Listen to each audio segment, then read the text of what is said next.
Alright, we're gonna try this video intro once again. Ladies and gentlemen, welcome to episode 27 of Let's Kung Fu. As always, I am your host, Damon Knight. We're gonna be sticking with our AHGL series of interviews, this time without my microphone muted, so the people that are watching can actually hear what I have to say. Wow, that was pretty terrible on my part.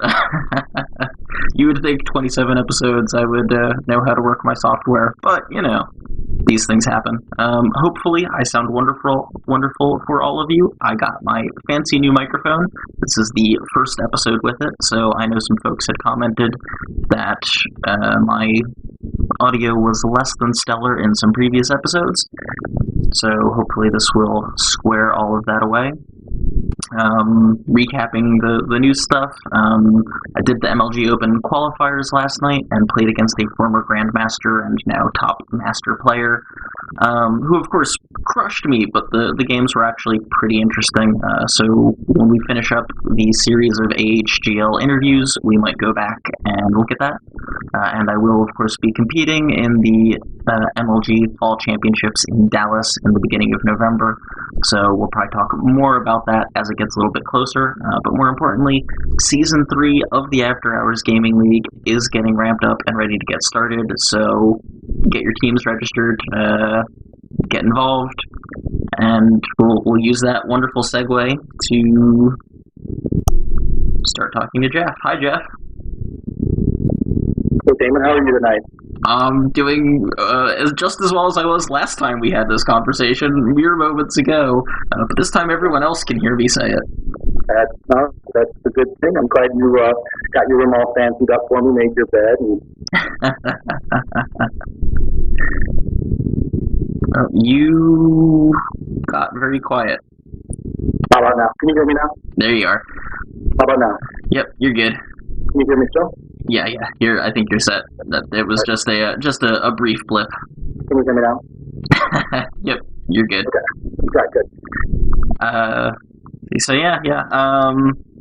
Jeff, of course, is one of our volunteer admins for Season 3 of the After Hours Gaming League. But I'm going to go ahead and kind of kick it over to him with the standard, tell me about yourself, who you are, what you do, kind of introduce yourself to the crowd here. Sure. So my name is Jeff Kocsis. I work for Ernst & Young. I was on Season 2 After Hours Gaming League on the StarCraft 2 team. So I've been with Ernst & Young for about 17 years now, which makes me probably one of the older people in the league, but I've been there for a long time. At home, I have a wife, 2 kids, 7 and 9, who also have watched me participate and laughed at me when I lost. That's the important thing. That's really what family is good for, is to pick on you when you fail. Yeah, they've been supportive. How long have you been interested in eSports? I didn't even know such a thing existed until really StarCraft 2 came out. And I was watching Day 9.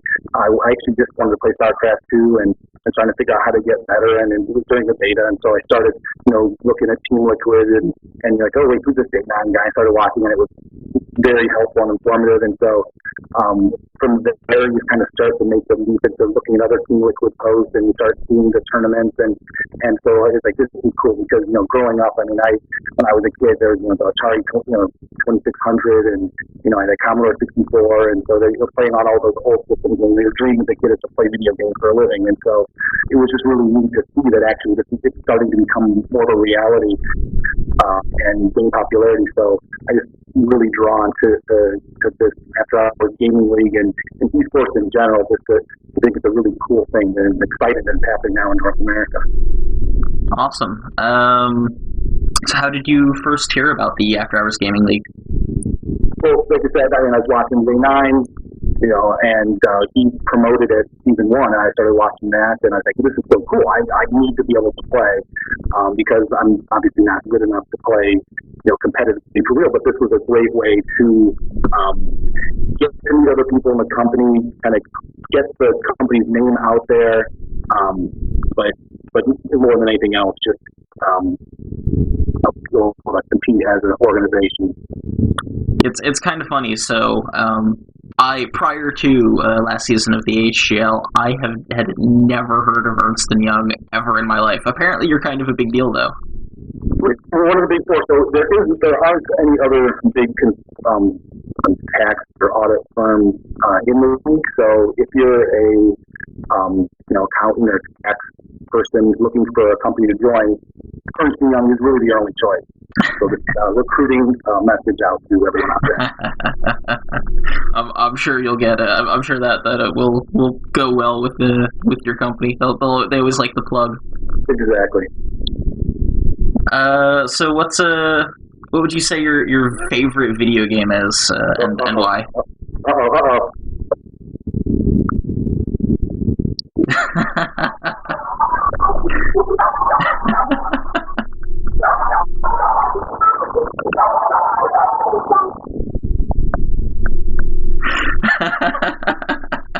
Sorry, what was the question? You said my favorite video game? Yeah. What's your favorite video game and why? I think hands down, you gotta go with Ultima 4. If anyone's actually ever played it, it came out probably 84, 85, and I played it on my Commodore 64 back when we had like 16 colors, and you're the three dots, and excuse my family crawling out of the family room. But what was cool about that was the first game that I ever played where your interactions actually mattered. So it wasn't just going and killing the dragon or you're shooting the guy or whatever. You actually, if you kill a civilian, you would lose an ace. You're trying to become an avatar, and so it was neat to be able to see your actions actually mattered. So, and it took about, I don't know, over 100 hours to play the game. It was huge, and it was one of those like old school games where it was completely hardcore. So like if you went through like the last dungeon, you went to like the abyss or something, and you get through like 3 hours going through this dungeon. If you die at the end, like screw you, just start over. So that was easily my favorite. Cool. That's a good answer, and you at least have good rationale behind it.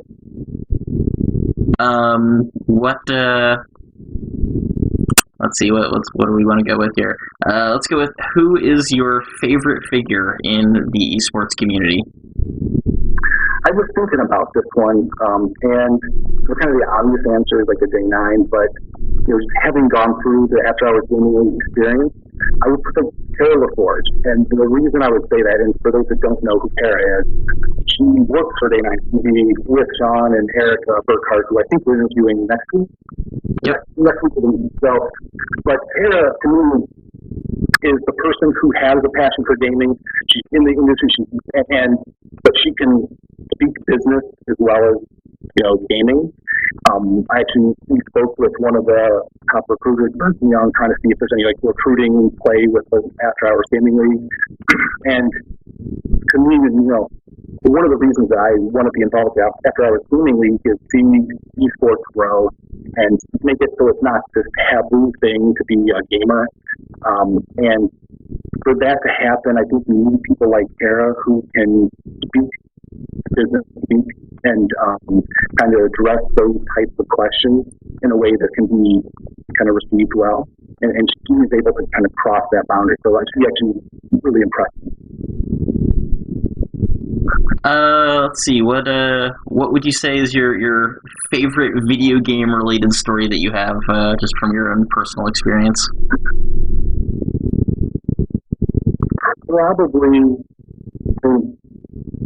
Probably just participating and watching season 2. It was weird. It's this, for most of your life, you're kind of growing up, and it's all about playing, and it's that personal experience of you playing against the computer or against the opponent. And during season 2, there were many matches. As a matter of fact, I think I only played in 3 games across the 10-week or 12-week season.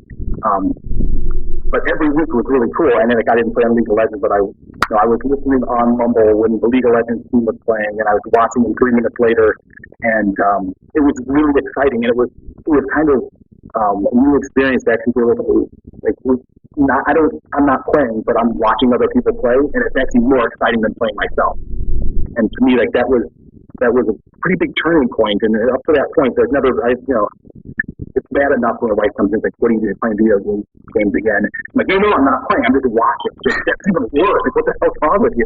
But I mean, it's amazing because you have this you're vested in this team and you're rooting for them, and it feels very different. And this is a very cool feeling. Cool. And let's see we discussed it, so I'm gonna ask it. It's the last of my non-specific questions.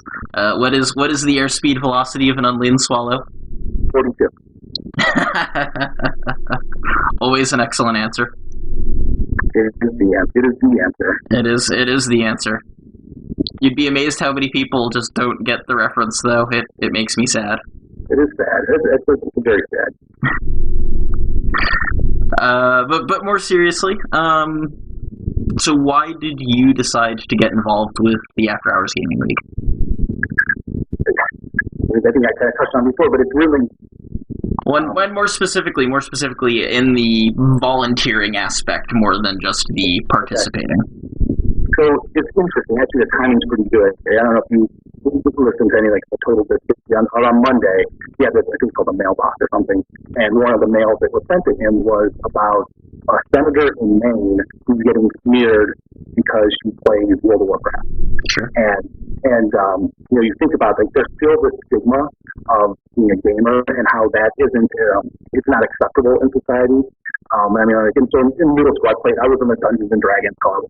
And you're like, okay, you don't want to really admit that, but it was fun. I mean, I still played football. I wrestled. I think I president. So I wasn't just this Dungeons and Dragons video game playing person. I also had a social life, but there's definitely even today, I think, still a stigma around gaming and gamers. And I don't know if you ever watched the show Survivor. You know what I'm talking about? I know the show, but I never actually watched it. All right. So a couple of seasons back, there was a professional video game player as one of the participants, but he was the stereotypical, skinny Asian guy who, is very antisocial. And you're like, okay, it's very stereotypical. But gamers today are, all different types of people, and you can be a successful business person. You can be have a balanced life, and to me, that's one of the things that I really like about the After Hours Gaming League, that, I work 40 to 50 hours a week. I have a wife and 2 kids that, be goofy with me and dance to Bailings on our web show. And at the same time, in the evening, after doing the family time and work time, it's okay to play video games. It's acceptable. So to me, the After Hours Gaming League, and the reason I want to help it be successful is because I think that starts to break down some of the stereotypes and some of the stigma with being a gamer and making it okay. And so I think the more things like the After Hours Gaming League that gets mainstream and gets more popular, I think that will start to chip away. And it's going to take a lot, but it's going to start chipping away at that stereotype. Awesome. So what would you say your favorite part your favorite part is with working with the AHGL?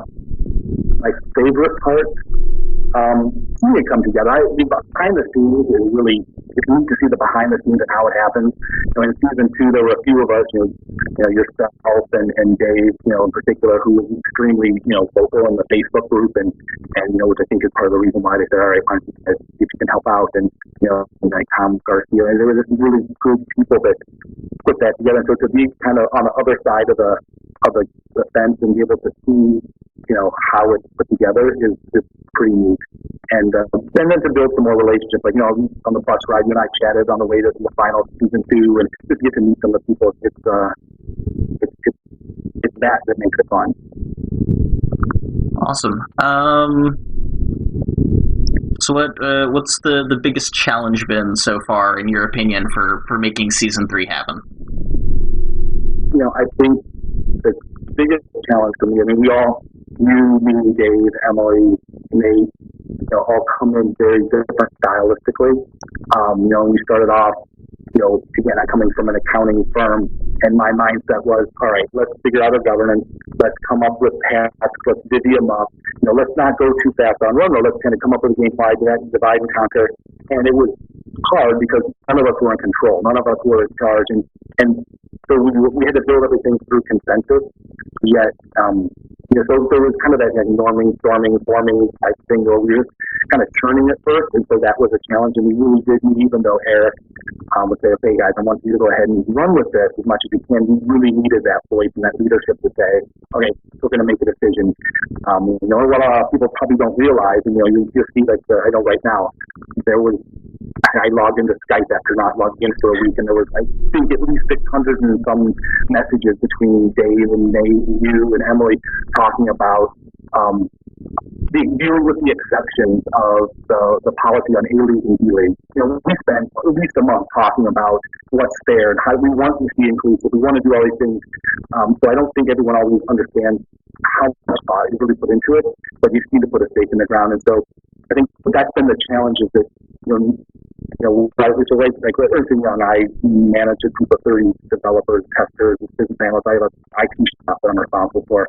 And so it's easy sometimes just say, okay, we're going to do it this way, and that's how it's done. But here, it's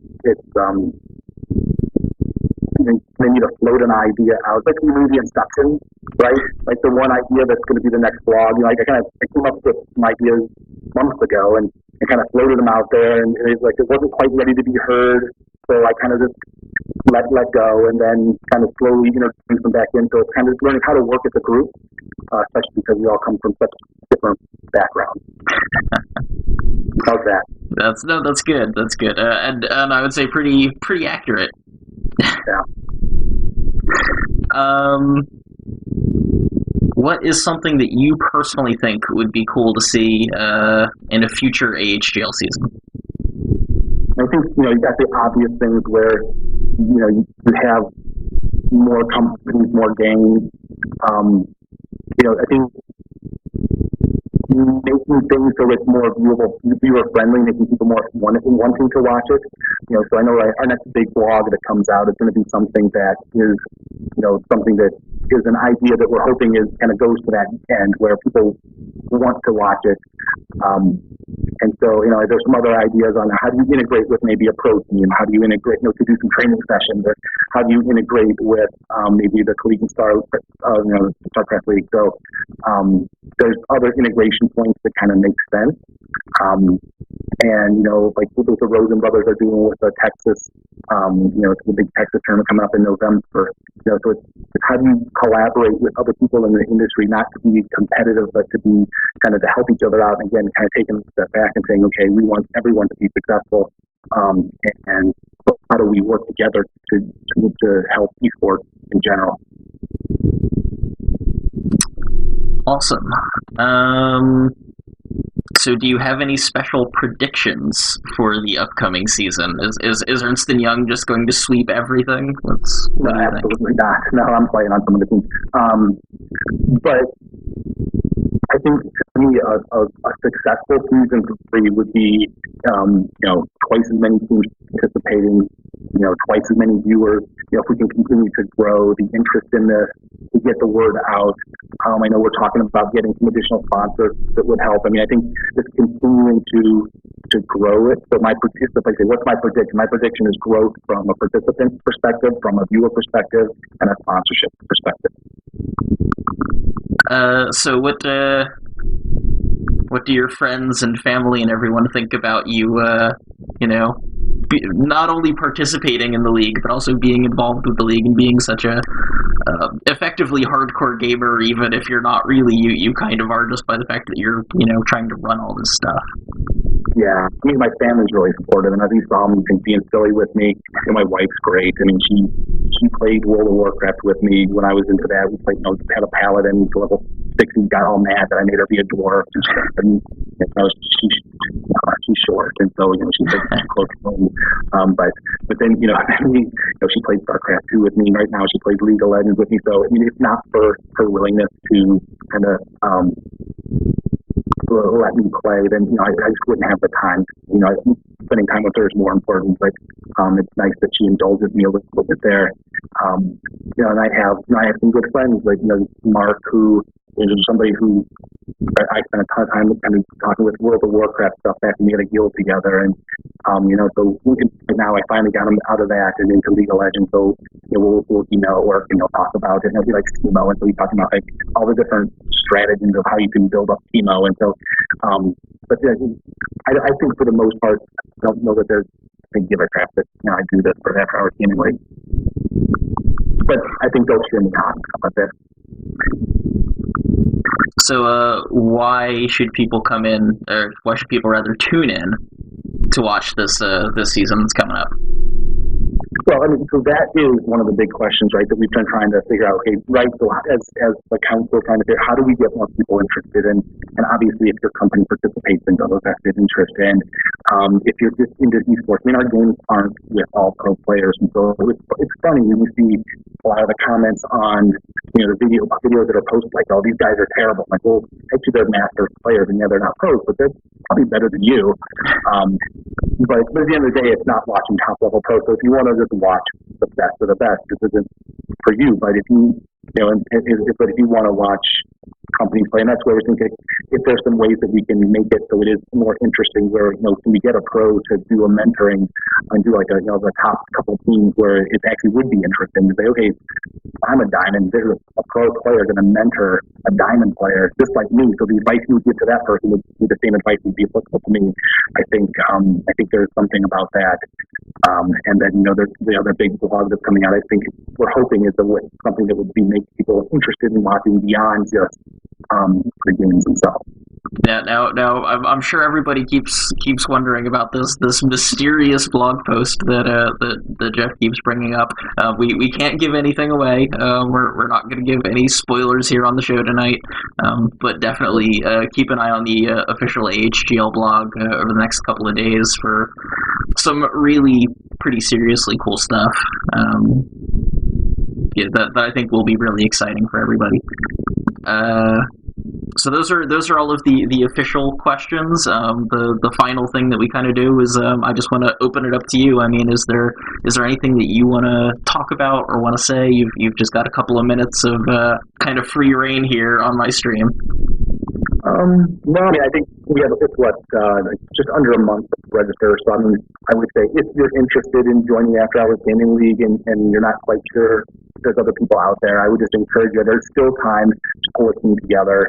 Like Dave Irwin from IBM, and he was in season 2. It was up to the wire, and I know he and I had actually spoke about don't be afraid to go to the highest level manager you can find. Go to the president of the company, just say, hey, there's this really cool thing, and just ask to kind of go there, involved in that, and it's okay, because I was really surprised at how receptive within Ernst Young. I think Ernst Young is a very old accounting firm. It's not most of the companies are technology firms, but the reception from everyone I spoke to has been incredibly positive and very supportive. And so, obviously there's branding and there's all these things, kind of independence and things you need to deal with. But my message would be just go a month out. If you think it's cool, you want to join, it's not too late, and just go for it. Someone has to do it, so it might as well be you. Well said, and I agree. I went through something similar at my company where it was just hey, this is a cool thing, we want to participate. All right, you know what? I'm just going to go, and I'm just going to go find somebody, and I'm going to talk to people until someone agrees that this is a cool thing and makes it happen. Yeah, and so what it takes is perseverance. And then it's amazing. So at Ernst Young, we have people this season. We've about doubled the size of people that want to play. Like our League of Legends team last season, we had about 6 to 8 people that were on it, and then there every night. We've been having every Monday night kind of the internal UI invitationals, and there's been, I think we had 14 last night or last Monday, and there's over 20 people that want to play. So it's growing, and once the name gets out, once the recognition that you have a league, more and more people want to participate, and so you'll be surprised at how many other gamers are out there. And so we have people in New York, LA, McLean, Virginia, Seattle, I mean, from all over the country, different service lines, people that would never otherwise talk. And so you're building relationships, you're building networks that, who knows how that could help you professionally later. So there's definitely more than just gaming. It's a good thing to do. Awesome. Well, Jeff, I just, wanted to thank you for coming on the show and spending some time talking about yourself and the After Hours Gaming League. I know I'm really excited. That's the only other thing I wanted to say. Sure. Dave Irwin, you're on. More views from this video than yours. Part of the tournament. So there we go. The gauntlet has been thrown. I put it out there before, and you know what he said? Nothing. He's scared. He's scared. Scared man, but I issue this threat. I issue this bet. We'll see if he takes it. All right. I'll make sure we follow up with what turns up from this in next week's video. Thank you. All right, I'm gonna go ahead and we'll go ahead and hang up, and I'll just kind of close out the show. All right. Thanks, Evan. Thanks, Jeff.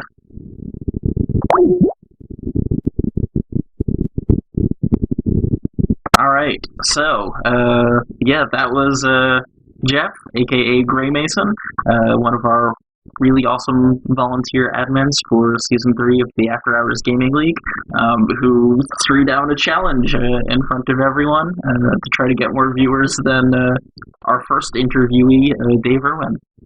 So good luck. We'll see how that goes. Next week, we are going to be interviewing Eric Burkhart, who really basically founded the After Hours Gaming League along with Day 9, and who works for Day 9 TV and is a really awesome and cool guy. So I hope you will all tune in to check that out as well. And that's pretty much it for tonight. As always, you can send feedback to feedback@letskungfu.com. You can follow me on Twitter at letskungfu.tv, or you can catch us on Facebook. I think it's just Let's Kung Fu on Facebook. If you search for me, I'm sure you'll find it. But that's all for this week, guys. We'll talk to you again next Wednesday.